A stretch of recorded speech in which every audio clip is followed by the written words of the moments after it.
So there's Moses and Aaron. I mean, they got their asses in high gear right now, boys. They're hauling ass through the Sinai Peninsula, fast as they can go. And here comes the pharaohs and soldiers and all them behind them. Just boom, boom, boom, boom.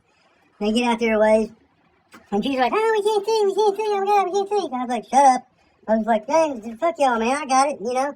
God, do something about it." And God's like, "Okay, here's a pillar of fire. You can see now. Move, so shut up. Go, chase the pillar of fire." They're chasing the pillar of fire in the dark. And they're like, "Oh, God, no, it's the daytime now. We get the fire. We can't see you down over here."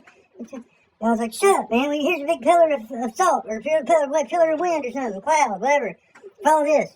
They're like, "Okay, we follow this," you know. They're following all this shit. And they're like, "Oh, God, we're hungry. You can't get nothing to eat, man. Moses, we're all going to die. Let's just wait down and get killed. You shouldn't have took us out of Egypt." Moses was like, "Yeah, man, y'all are the bitching-ass bunch of motherfuckers I've ever seen in my life.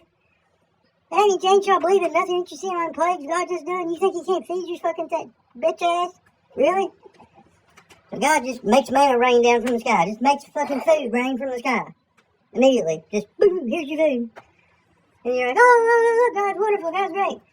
So they get filled on the food and they take off again. They're like, "Oh, we're hungry, we're hungry, we're hungry." Because Moses said, "Take your stick and touch the rock." And Moses didn't. He's pissed off by this point. He smacks the rock with his stick. In disobedience to God.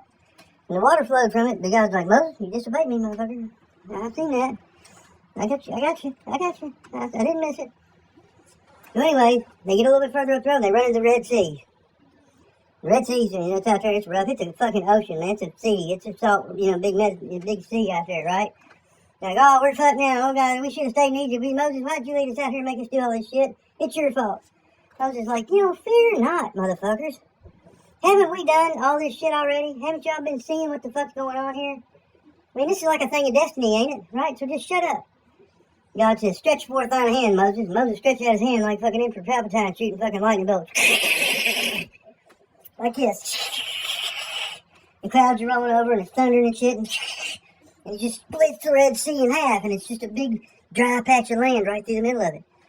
And he said, Moses like, "What y'all waiting on, motherfuckers? Run!" And they take off running. They run through there. Hauling ass. The Egyptians hot on their ass, man. Right on their tail. Well, as soon as they get in there and the last one gets out of the fucking bottom of the sea there, the Romans, not the fucking Romans, the fucking Egyptians are down in there, right? And God says, "Now, Moses, take your hand and let it down." I was like, "All right." Lets his hand down in the ocean, just closes back in and drowns all the Egyptians. Wow. So here's the moral of the story.